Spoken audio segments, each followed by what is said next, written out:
أشرقت نفسي بنور من فؤادي وَإِنَّ يُونُسَ لَمِنَ الْمُرْسَلِينَ، اور حضرت یونس علیہ السلام بھی بھیجے ہوئے پیغمبروں میں تھے۔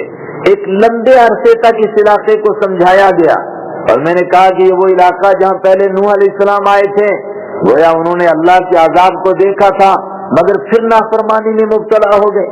یہی ہوتا ہے، جہاں بہاریں ہوتی ہیں وہیں پھر خزاں آتی ہے، پھر اللہ کے نافرمان ہو گئے۔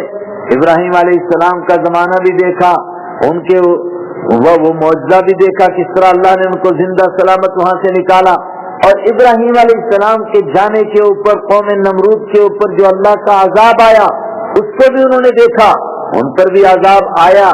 14ویں پارے کی ایک آیت ہے سورہ نحل کی، اس میں اللہ کے عجیب عذاب کو بیان کیا گیا ہے کہ جب اللہ آ گیا ان کے محلوں کے پاس، وہاں سے جہاں سے ان کو گمان بھی نہیں تھا، کہ اچانک اس کے پائے کھینچ گئے اور وہ اچانک زمین پر آ گیا، تو کہا مفسرین نے کہا کہ اس سے اشارہ ہے قوم نمرود پر آنے والے عذاب کی طرف۔ وہ سب انہوں نے دیکھا مگر پھر اللہ کی نافرمانی میں مبتلا ہو گئے۔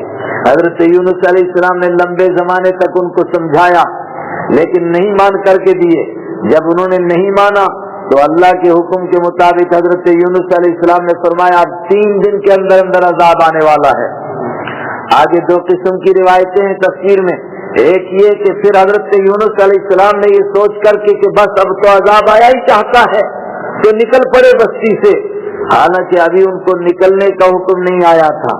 لیکن مشہور روایت دوسری ہے کہ نہیں، وہ بستی سے تو یہ سوچ کر نکلے تھے کہ ان پر عذاب آ رہا ہے اور شاید ہو سکتا ہے کہ ان کو توبہ کی طرف توجہ ہو، بستی کے کنارے پہنچے، لیکن 3 دن تک دن گزر گئے، دیکھا کہ عذاب تو ابھی تک نہیں آیا، تو وہ گھبرا گئے کہ میرے سے بات کہنے میں یا سمجھنے میں کوئی غلطی تو نہیں ہوئی ہے، میں نے کیا کہا اور ابھی تک ادھر عذاب کے کوئی اثرات مجھے نظر نہیں آ رہے ہیں۔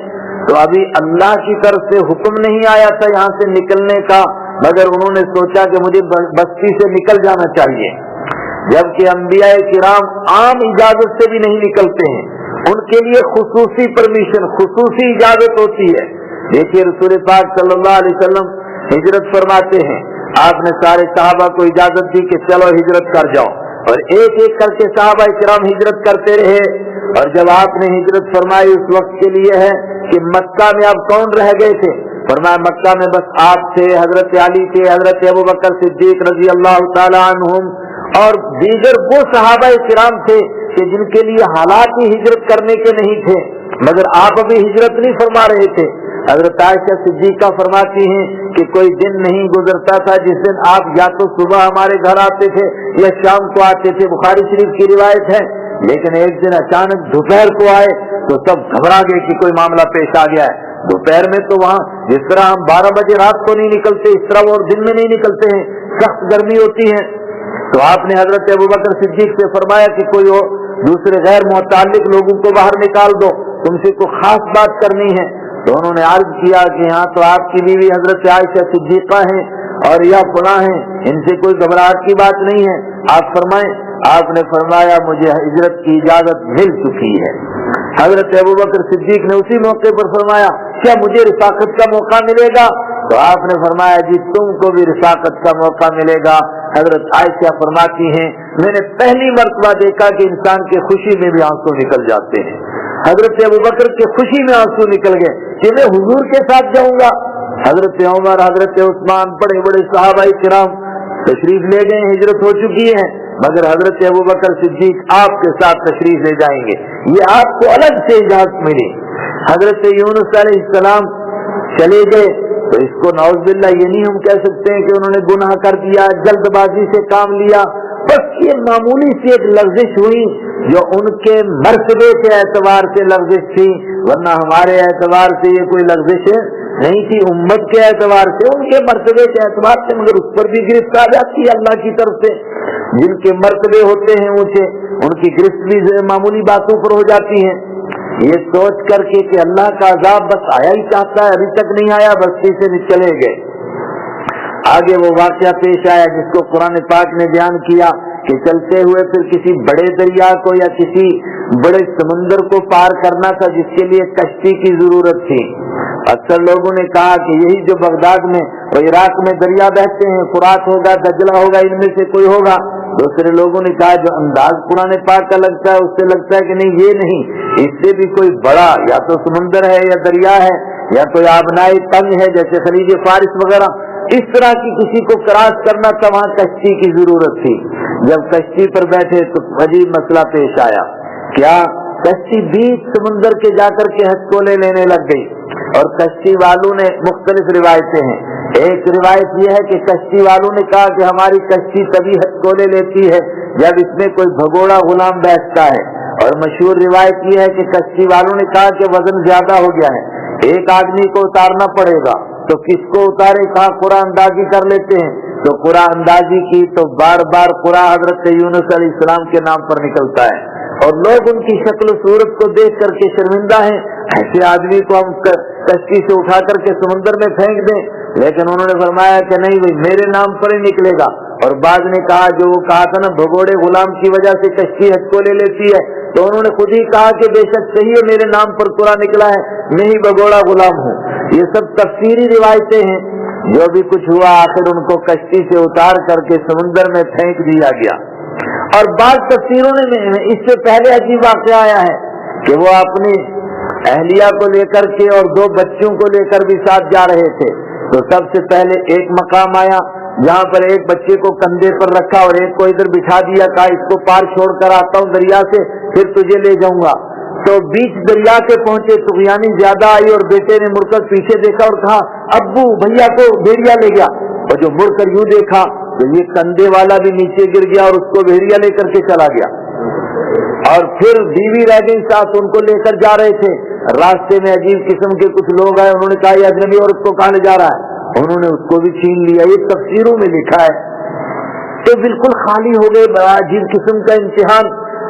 آگے سمندر میں پھینک دیے گئے، لیکن سمندر میں ایک بڑی مچھلی نے ان کو نگل لیا، اتنی بڑی مچھلی جو انسانوں سے زیادہ بڑی بڑی چیزوں کو نگل لیتی ہیں، آج بھی ایسی مچھلیاں ہیں، انہوں نے ان کو نگل لیا۔ بخاری کی حدیث ہے، حضرت رسول اکرم صلی اللہ علیہ وسلم نے ایک لشکر حضرت عبداللہ بن جحش رضی اللہ تعالیٰ عنہ کی سرداری میں بھیجا، تو راستے میں ان کے لیے کئی حالات پیش آئے۔ پہلے تو ان کا کھانا ختم ہو گیا، پھر اس کے بعد وہ ایک سمندر کے کنارے پہنچے، وہاں اللہ نے ان کو سمندر کے کنارے مچھلی سمندر کی طغیانی سے آ گئی، مگر مچھلی کتنی بڑی تھی، 18 دن 300 لوگ اس کو کھاتے رہے اور وہ ختم نہیں ہوئی۔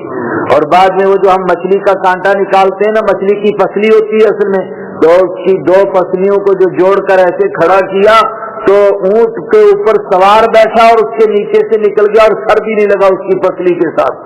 کتنی بڑی مچھلی ہوگی، معلوم ہے اتنی بڑی مچھلیاں ہو سکتی ہیں۔ مچھلی نے اپنے پیٹ میں لے لیا، لیکن اللہ کی طرف سے حکم آیا کہ یہ تیری خوراک نہیں ہے، یہ میری امانت ہے۔ دیکھیے قرآن پاک کیا کہہ رہا ہے، وَإِنَّ يُونُسَ، اور بے شک حضرت یونس علیہ السلام لَمِنَ الْمُرْسَلِينَ، ضرور بھی ضرور وہ بھی بھیجے ہوں میں سے تھے۔ اِذْ أَبَقَ، یاد کرو کہ جب وہ بھاگے، اور یہ خاص طور سے لفظ استعمال ہوتا ہے غلام کے بھاگنے کا، اور سارے کے سارے بندے اللہ کے غلام ہیں، انبیاء کرام بھی اس کے غلام ہیں، تو گویا ابھی اجازت کے بغیر نکلے تھے، اس لیے لفظ آیا ابقا، بھگوڑے غلام کی طرح بھاگے، الى الفلک المشحون، بھاگ کر کے کہاں گئے، کہاں بیٹھے، ایک بھری ہوئی کشتی کے اندر بیٹھے، فساہما، تو کشتی والوں نے قرآن اندازی کی، فکان من المدحضین، تو حضرت یونس علیہ السلام ہو گئے من المدحضین، دھکا دیے ہوئے لوگوں میں سے، شکست کھائے ہوئے لوگوں میں سے، ہارے ہوئے لوگوں میں سے، انہی کے نام پر قرآن نکلا اور ان کو آخر سمندر میں پھینکنا پڑا۔ فالتقمہ الحوت، تو لقمہ بنا لیا ان کو الحوت، ایک بڑی مچھلی نے، حوت بڑی مچھلی، وہو ملیم، اور وہی ملامت زدہ تھے، یعنی اس کا الزام کسی پر نہیں آ رہا تھا، نہ وہ خود سوچتے تھے کہ میرے ساتھ زیادتی ہوئی ہے، کیوں؟ بیوی بھی چھن گئی، بچے بھی چھن گئے ان تفسیری روایتوں کے مطابق، اور مجھے مچھلی نے لقمہ بنا لیا، سمجھتے تھے کہ مجھ سے ایک لغزش ہو گئی ہے، اگر مجھ کو لقمہ بنایا ہے کہ تو یہ کوئی غلط بات نہیں ہے، وہو ملیم، اور وہ ملامت زدہ تھے، خود اپنے آپ کو صاحب ملامت سمجھتے تھے۔ فلولا انه كان من المسبحين، قرآن پاک بیان کیوں کرنا چاہتا ہے یہ بات؟ فرمایا اس لیے کہ انسان اپنی غلطیوں کی وجہ سے اسی طریقے سے مصیبتوں کے پیٹ میں جا سکتا ہے. تو اگر کوئی اس طرح مصیبتوں میں گھر جائے تو اس کو کیا کرنا چاہیے؟ ایک اللہ کو پکارنا چاہیے، تنہا اللہ کو پکارنا چاہیے. یہی تو سنت یونس علیہ السلام ہے. فلولا، تو اگر یہ بات نہ ہوتی، انہو کہ وہ کان تھے من المسبحین، تسبیح کرنے والوں میں سے. اور کیا تسبیح کرنے والوں میں سے تھے؟ وہ سورہ انبیاء میں گزر چکا ہے. فنادا فی الظلمات، تو کئی اندھیریوں میں انہوں نے ہم کو پکارا. اور پکار کر کیا کہا؟ کسی چھوٹی سی اس آیت کے اوپر بڑی لمبی تفسیر ہے ابن تیمیہ علیہ رحمہ کی. ایک آیت کی تفسیر ہے بہت بڑی، کہ یہ وہ موقع تھا جس پر یونس علیہ السلام کو دعا کرنی تھی، پروردگار مجھے بچا، پروردگار مجھے یہاں سے نکال، پروردگار بہت دم گھٹ رہا ہے، میں بہت پریشان ہوں. لیکن ایسی کوئی دعا نہیں کی. دعا کیا کر رہے ہیں؟ اللہ الہ الا انت سبحانک انی کنت من الظالمین. سب سے پہلے اس کی توحید کا اقرار، اے خدا مچھلی کے پیٹ میں کسی اور کو نہیں پکار رہا ہوں، تجھے پکار رہا ہوں. اللہ الہ، کوئی عبادت کے لائق ہے ہی نہیں، الا انت، سوائے تیرے. اور یہ اگر مچھلی کے پیٹ میں آ گیا ہوں تو اس میں کوئی مجھ پر زیادتی نہیں ہوئی. وَإِنِّي كُنْتُ مِنَ الظَّالِمِينَ، اور میں ہوں ظلم کرنے والوں میں سے، مجھ سے لغزش ہو گئی ہے. حالانکہ میں نے کہا یہ نعوذ باللہ گناہ نہیں. انبیاء کرام نبوت سے پہلے بھی گناہوں سے معصوم، نبوت کے بعد بھی معصوم. ان کے مرتبے کے اعتبار سے یہ لغزش تھی، جس کو فرما رہے ہیں وَإِنِّي كُنْتُ مِنَ الظَّالِمِينَ، اور میں ہوں ظلم کرنے والوں میں سے. اور اعتراف جرم کر لینا اور آپ اللہ کے سامنے سرنڈر کر دینا کہ میرے سے کچھ نہیں ہو سکتا ہے، بس یہی مدد کے آنے کا وقت ہوتا ہے. اور اللہ بندے سے یہی چاہتا ہے کہ وہ کہے میرے سے کچھ نہیں ہوتا ہے. سب کچھ چھوڑ دے، سہاروں کا سہارا نہ لے. اگر سہارا لے گا تو پھنس جائے گا. میں نے مفتی تقی عثمانی صاحب کے ایک بیان میں سنا بھی، اور ان کی ایک کتاب میں نے پڑھا بھی. اب مجھے پوری طرح یاد نہیں رہا، غالباً انہوں نے ڈاکٹر عبدالحی صاحب کا قصہ لکھا. ڈاکٹر عبدالحی صاحب نے غالباً اپنے استاد کا بیان کیا ہے کہ جب ٹانگے رکشے چلتے تھے، اب یہ گاڑیوں واڑیوں کا زمانہ نہیں تھا، اس وقت میں اپنے استاد کے ساتھ کہیں سفر کر رہے تھے، ریگستانی علاقہ تھا. اچانک ٹانگے والے نے کہا بھائی طوفان آ رہا ہے، آپ لوگ ٹانگے سے اتر جاؤ. کہتے ہیں یہ پڑھے لکھے لوگ تھے، انہوں نے کہا کوئی طوفان تو نظر نہیں آ رہا ہے، کیا کہہ رہے ہو تم؟ کہا طوفان آ رہا ہے، اتر جاؤ. تو یہ اتر گئے. تو ایک بڑا سا درخت تھا، اس کے نیچے کھڑے ہو گئے. انہوں نے کہا درخت کے نیچے مت کھڑے ہو جاؤ، بلکہ ریت میں اپنے آپ کو گرا دو، لیٹ جاؤ اس ریت کی نالی میں. تو ریت کی نالی میں ابھی لیٹے ہی تھے تو عجیب طوفان آیا، عجیب قسم کا طوفان. اور طوفان ریگستان میں آتا ہے. آپ لوگ سعودی میں سفر کرتے ہیں، جو نچلا راستہ ہے نا جو بدر سے ہوتا ہوا جاتا ہے، اس میں جگہ جگہ بورڈ دیکھنا لگے ہوئے ہیں. آپ ریتیلے طوفان کے علاقے کی زد میں ہیں، کسی وقت بھی طوفان آ سکتا ہے. وہ تو ادھر سے ریت اٹھتی ہے، ادھر پہاڑ بن جاتا ہے، ادھر سے کبھی اٹھتی ہے، ادھر گاڑیوں کو اٹھا کر پھینک دیتی ہے. تو عجیب قسم کا طوفان آیا ہے، لیٹ گئے. تو کچھ دیر کے بعد طوفان چلا گیا. تو ٹانگے والا اٹھا اور اس نے کہا شکر کرو خدا کا، گھوڑا بھی بچ گیا، ٹانگا بھی بچ گیا. اس نے ٹانگا الٹ دیا تھا، گھوڑا کھول دیا تھا. اس کے بعد اس نے کہا کہ وہ جو درخت آپ لوگ اس کے نیچے کھڑے ہو رہے تھے، دیکھو اس کا کیا حال ہے. وہ تو طوفان کی وجہ سے کہیں دور پڑا ہوا تھا. کہا جب طوفان آتا ہے پھر یہ درختوں کو نہیں چھوڑتا ہے. اس کے بعد ان کے استاد نے شاگرد سے کہا کہ کچھ سمجھے. کہا کیا سمجھے؟ کہا دیکھو پہلی بات ہم یہ غور کرو، یہ سمجھے کہ کسی نہ کسی کو اپنا رہبر مانو اور اس کی بات مان لیا کرو. اگر ہم نے اس رکشے والے کو کہا ہوتا بیوقوف کہیں کہ ہمیں تو کہیں طوفان نظر نہیں آ رہا تو مر جاتے ہم بھی، ہم نے اس کی بات کو مان لیا. اور پھر جب اس طرح کی مصیبتیں آئیں، بڑی پریشانیاں، تو چھوٹے سہارے کام نہیں دیتے ہیں. دیکھو اگر درخت کا سہارا لیا ہوتا ہمارا کیسے کچمبر نکل جاتا. اس وقت میں اپنے آپ کو نالیوں میں گرا دینا ہے، اللہ کے حوالے کر دینا ہے. اللہ کے حوالے کیا. ریت نے ان کے اوپر بھی کچھ ریت چڑھا دی تھی، لیکن اللہ نے نکال دیا، اس سے بچ کے زندہ باہر آ گئے. یہ اقرار کر لینا اللہ الہ، اے خدا تیرے سوا کوئی حاجت روا نہیں، مشکل کشا نہیں، کوئی مددگار نہیں. یہ سب الہ کا معنی ہے، الہ کا معنی ہے. صوفیہ کرام کہتے ہیں لا الہ، تو پھر کیا کرتے ہیں اسی کی تفسیر لا موجود الا اللہ، لا معبود الا اللہ، لا مسجود الا اللہ، لا مقصود الا اللہ، لا محبوب الا اللہ. یہ باقی معنی کہاں سے نکال رہے ہیں؟ اسی میں سے کہ الہ کا معنی کیا ہے. نہ کوئی ہمارا معبود ہے، نہ کوئی مسجود ہے، نہ کسی سے ہمیں امید ہے، نہ کوئی بچانے والا ہے، الا اللہ، الا انت، سوائے تیرے اے خدا تو بچا سکتا ہے، وانی کنت من الظالمین، اور میں ہوں زیادتی کرنے والوں میں سے۔ اگر یہ تسبیح نہ کرتے تو کیا ہوتا؟ قرآن پاک کہتا ہے لبث فی بطنہ، ضرور بھی ضرور ٹھہرے رہتے مچھلی کے پیٹ میں، الی یوم یبعثون، اس دن تک جب لوگوں کو دوبارہ زندہ کیا جائے گا۔ لیکن یہ تسبیح کی تو اللہ نے ان کو مچھلی کے پیٹ سے نکالا۔ کیسے نکلے؟ مچھلی کو حکم ہوا یہ تیرے پاس امانت ہے، کنارے پر چھوڑ کر کے آؤ۔ مچھلی کے پیٹ میں کتنے دن رہے؟ اب کوئی تحقیقی بات نہیں ہے، لیکن تفسیروں میں بعض نے لکھا ہے 40 دن، اور بعض نے لکھا 30 دن، اور بعض نے لکھا 3 دن، اور بعض نے کہا کم سے کم کچھ گھنٹے تو ضرور رہے، کچھ نہ کچھ دیر ضرور رہے۔ البتہ قرآن پاک نے اتنا کہا کہ جب نکلے تو بالکل نحیف ہو گئے تھے، بہت کمزور ہو گئے تھے۔ اب کتنا عرصہ رہے، کیسے زندہ رہے، اللہ کی قدرت سے سانس کیسے لیا، وہ سب آپ سوچتے رہو کہ اللہ جب چاہتا ہے تو کیا ہوتا ہے، وہ مچھلی کے پیٹ میں بھی زندہ رکھ سکتا ہے۔ لبث، تو ٹھہرے رہتے تھی بطنہ، اس کے پیٹ میں، الی یوم یبعثون، قیامت کے دن تک، جس دن لوگوں کو دوبارہ زندہ کیا جائے گا۔ اس کا یہ مطلب نہیں کہ مچھلی تب تک زندہ رہتی اور یونس علیہ السلام بھی اس کے پیٹ میں یوں ہی سیر کرتے رہتے، نہیں، مطلب یہ ہے کہ پھر مچھلی کے پیٹ میں وہ مر جاتی، پھر وہی ان کی قبر بن جاتی، اور قیامت کے دن وہیں سے ان کا حشر ہوتا۔ فنبذناہ بالعراء، تو ہم نے ان کو نکال کر کے پھینک دیا، بالعراء، ایک چٹگل میدان میں۔ مچھلی کنارے پر آئی اور اس کو حکم ہوا اس کو نکل باہر پھینک دو، اس نے باہر پھینک دیا، تھوک دیا، بالعراء، چٹگل میدان۔ وہو سقیم، یہ ہے وہ جملہ قرآن کا، اور وہ بیمار تھے۔ ابھی حضرت ابراہیم علیہ السلام کے لیے آیا تھا نا، وَأَنَا سَقِيمٌ، انی سقیم، میں بیمار ہوں۔ حضرت یونس علیہ السلام مچھلی کے پیٹ میں بیمار، بہت نحیف ہو گئے۔ کیا ہوا؟ اللہ نے پھر اس نحیف کے علاج کی تدبیریں فرمائی اپنے خاص کرم سے، اور اللہ کسی تدبیر کا محتاج بھی نہیں ہے، لیکن جو کام کرتا ہے اس کا طریقہ کار کیا کرتا ہے، اس کے لیے کچھ اسباب مہیا کرتا ہے۔ اسباب کیا مہیا کیے؟ وَأَنبَتْنَا عَلَيْهِ شَجَرَةً مِّن يَقْطِينٍ، اور اگایا ہم نے علیہ ان پر شجرتن، ایک درخت، من یقطین، یقطین کا درخت اگایا۔ یقطین کس کو کہتے ہیں؟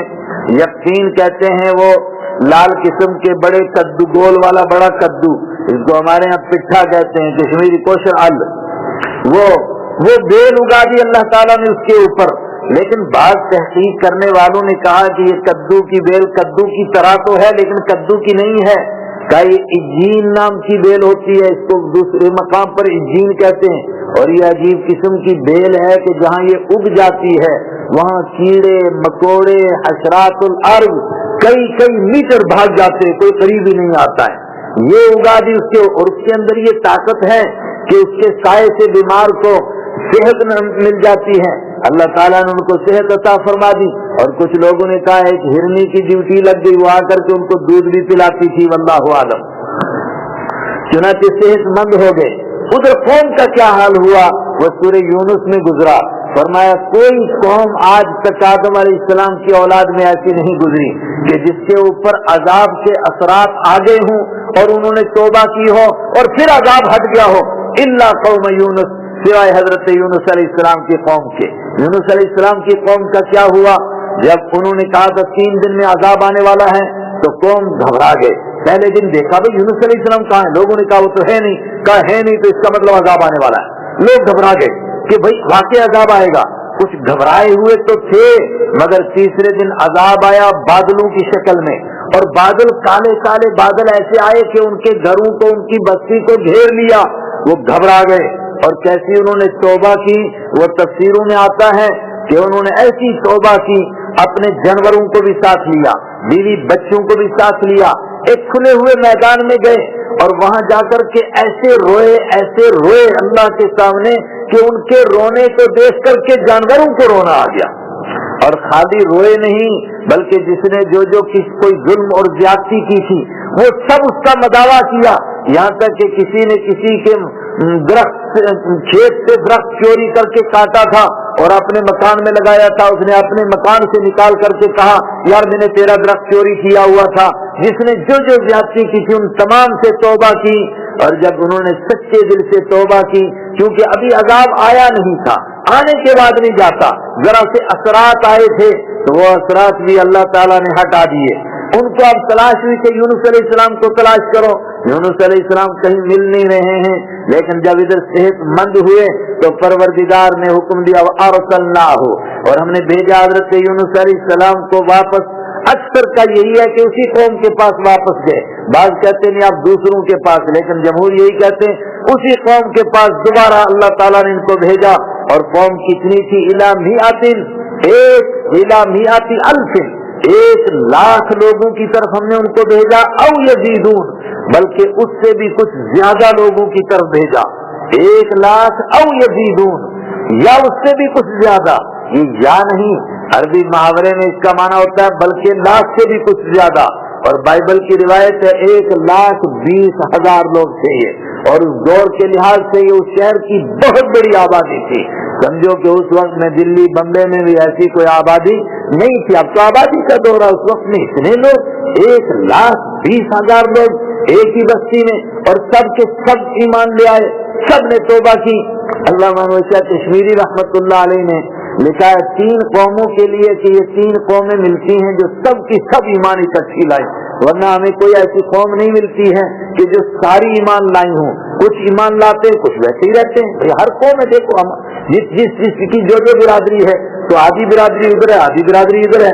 میں پیچھے دلی کسی شادی کی تقریب میں گیا تو انہوں نے ہماری برادری کسانہ برادری کے بلائے بڑی بڑی مونچھیں، بڑے خوش ہوئے جی ہماری برادری کا بندہ، مگر نام وہی رام پرچاد، کوئی کسی کا کوئی نام کوئی کسی کا، تو کوئی برادری پوری ایمان لائی ہوئی ایسا نہیں ہے، لیکن 3 برادریاں کا، ایک تو یونس علیہ السلام کی پوری قوم ایمان لائی، ایک حضرت رحمت عالم صلی اللہ علیہ وسلم جزیرۃ العرب میں آئے، چند لوگ جو اکڑ گئے تھے سامنے وہ مارے گئے، باقی سارے کے سارے ایمان لائے۔